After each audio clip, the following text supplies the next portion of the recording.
청동 조각상 하나를 소개해 드리겠습니다. 로마 국립박물관에 소장되어 있는 청동 조각상입니다. 이 조각상을 보시고 여러분들은 어떤 생각이 드십니까? 그의 두 눈은 부어 있습니다. 그리고 그의 귀는 짓눌려 있죠. 코뼈는 부러져서 주저앉았습니다. 얼굴에는 온통 상처투성이죠. 그리고 그의 두 눈빛은 굉장히 처절해 보입니다. 그의 삶이 녹록지 않았음을 알 수 있는 거죠. 그는 검투사입니다.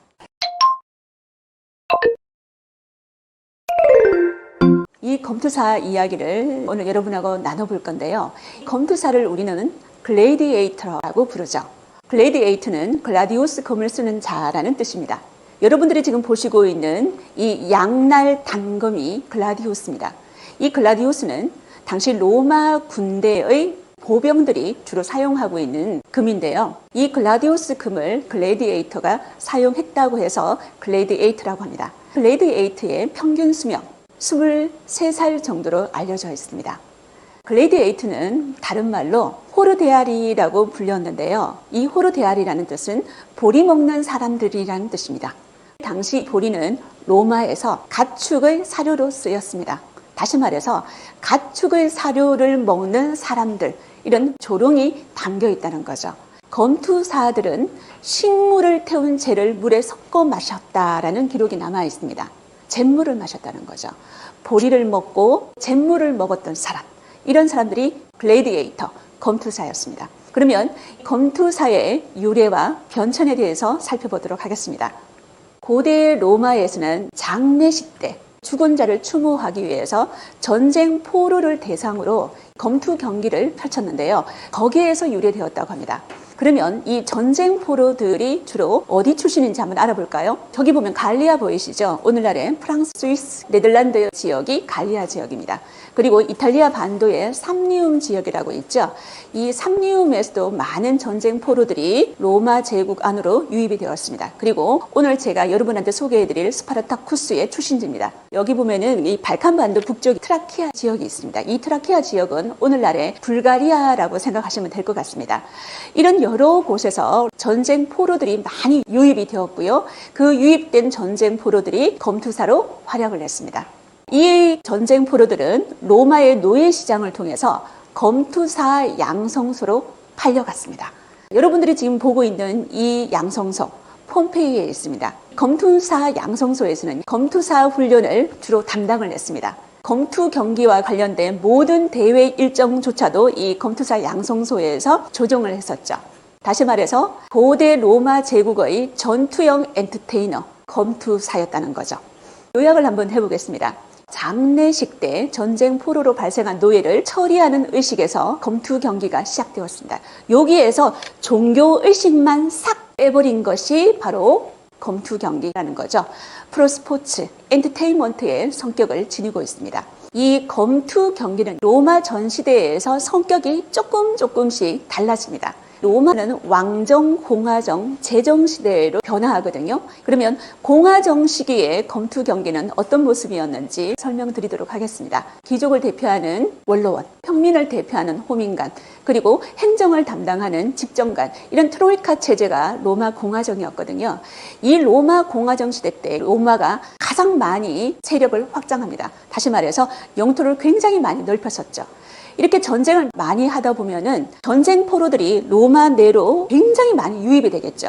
차고 넘쳤다는 거죠. 그래서 그 당시에 검투 경기의 방식은 다른 한쪽이 죽을 때까지 싸우는 데스매치였습니다. 죽이고 또 죽여도 검투사는 공급이 될 수 있었으니까요. 다음에 황제가 다스리던 제정 시기의 검투 경기의 모습은 어떤 모습인지 이야기해 보도록 하겠습니다. 여러분들이 보시고 있는 오른쪽에 있는 이 동상은 로마 제국 최초의 황제라고 불리는 인물이죠. 아구스투스입니다. 이 아구스투스는 굉장히 검투 경기를 좋아했다고 합니다.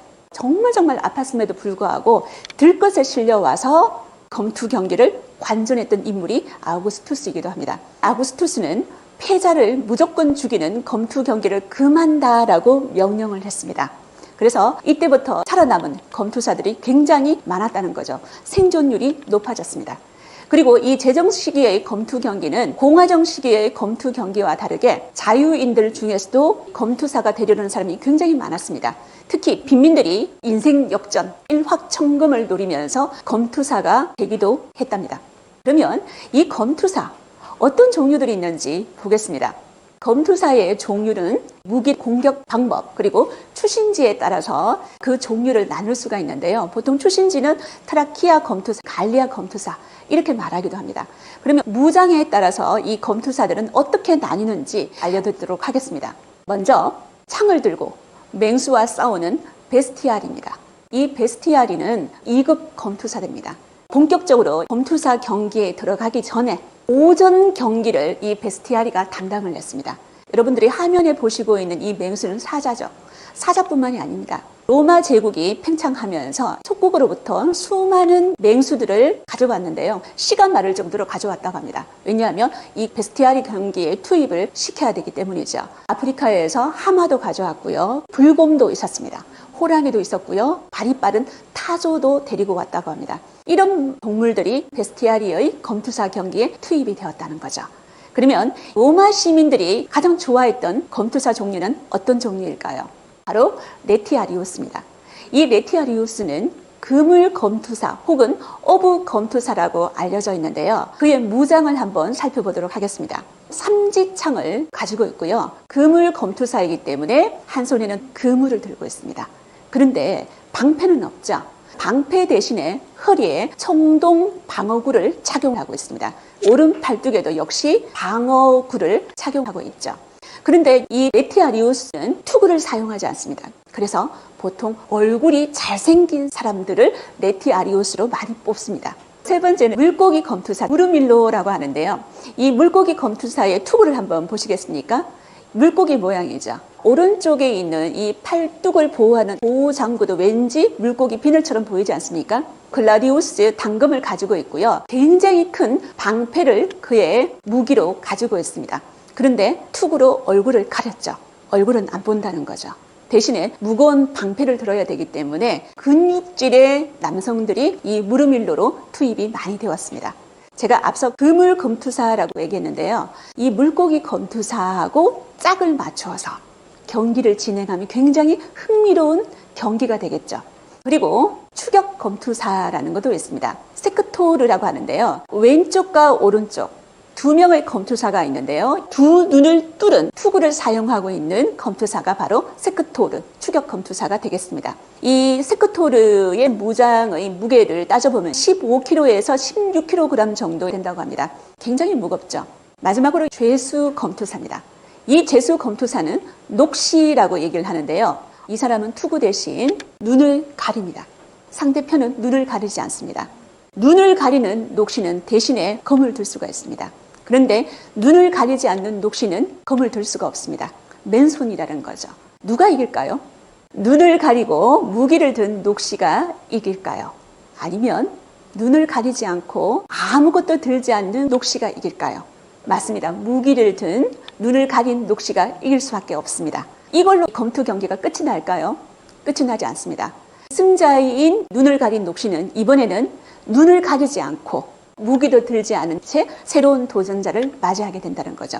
그래서 계속 싸우다 보면 결국 이 녹시는 죽게 됩니다. 다시 말해서 처형의 한 방법으로 이 검투 경기가 사용이 된다는 겁니다. 검투 경기는 아무렇게나 하는 게 아니었습니다. 철저히 기획에 의해서 진행이 되는데요. 심판도 있고요. 스폰서도 있습니다. 그리고 프로모션이 있는데요. 어떤 검투사와 어떤 검투사를 대진표를 짰을 때 가장 로마 시민들이 좋아할까? 가장 흥미진진할까? 그 포인트를 찾던 사람들이 당시 검투사 프로모션들이었습니다. 이 검투사 중에서 흥행 보증수표가 있습니다. 레티아리우스, 세크토르가 맞붙었을 때 가장 흥미진진한 경기가 되었다고 합니다. 검투 경기가 시작되었을 때 황제 폐하 만세, 죽음을 향하는 자들이 경의를 표합니다. 이렇게 인사를 하고 경기가 시작됩니다. 경기가 끝이 났습니다. 제롬의 유명한 그림인데요. 뒤집힌 엄지라는 그림입니다. 이 검투 경기에 투입되었던 승자인 검투사, 물고기 검투사죠. 그리고 누워있는 패자, 그물 검투사입니다. 무르밀로가 이겼다는 거죠. 그런데 승자인 무르밀로가 관중들에게 시선을 돌립니다. 이 패자의 생사를 어떻게 할 것인가 관중들한테 묻습니다. 관중들이 패자의 생사 여탈권을 쥐고 있습니다. 그러면 관중들이 패자의 생사 여탈권을 어떤 부분에 가장 중점을 두어서 결정을 할까요? 바로 이겁니다. 패배한 검투사가 얼마만큼 처절하게 싸웠는지, 얼마만큼 최선을 다했는지, 죽기 살기로 싸웠는지 그 부분을 보면서 살릴지 죽일지 결정한다는 거죠. 뭘로 결정을 할까요? 엄지손가락으로 결정을 한다는 거죠. 그리고 그들은 이렇게 외칩니다. 미터, 원형 경기장에 미터라는 소리가 가득 채워지면 이 패자는 다시 살아날 수가 있다는 거죠. 이 검투 경기에서 이겼던 용맹한 승자한테 주어지는 최고의 영예가 있습니다. 이 원형 경기장에서 두 검투사의 경기를 끝까지 지켜보았던 황제가 승자였던 검투사한테 내려는 목금이 하나 있는데요. 그것을 우리는 루디스라고 부릅니다. 검투사에게 내려지는 최고의 영광은 바로 이 루디스, 목금을 받는 거죠. 루디스를 받는 검투사를 루디아리라고 합니다. 루디아리가 되면은 자유인이 될 수 있는 가능성도 열려 있습니다. 모든 검투사들이 이 루디아리를 선망하고 존경한다는 거죠. 그리고 여러분, 황제 중에서도 직접 검투 경기에 뛰어들었던 황제가 있습니다. 코모두스 황제입니다. 여러분들이 다 아시다시피 이 코모두스 황제는 자기가 직접 검투 경기에 뛰어들어서 검투사처럼 막 싸웠다고 하는데요. 예를 들어 이런 일화도 전해 내려온다고 합니다. 빠른 타조가 막 달려오면 이 코모두스 황제는 활을 쏘아서 한 번에 맞추었다는 일화로 전해 내려오고 있습니다. 그런데 이 코모두스의 아버지 여러분 혹시 아십니까? 로마에 5현제가 있습니다. 팍스 로마를 이끌었던 마지막 황제였죠. 마르쿠스 아우렐리우스 황제가 그의 아버지였습니다. 그의 어머니는 파우스티나라는 황후였는데요. 이 황후가 검투 경기를 굉장히 좋아했고 검투사들을 더 좋아했다고 합니다. 그래서 검투사와 바람이 나서 아들 코모두스를 낳았다라는 소문이 로마에 아주 팽배했다는 거죠. 이게 바로 코모두스의 출생의 비밀이었습니다. 그런데 이 검투사 경기에 대해서 처음으로 문제를 제기했던 인물이 있습니다. 네로의 스승으로 알려져 있는 로마의 사상가입니다. 세네카인데요. 이 세네카는 검투 경기 관전은 사람을 한층 더 비인간적으로 만든다 라고 했습니다. 그리고 유명한 프랑스의 계몽사상가죠. 몽테스키에는 이렇게 말했습니다.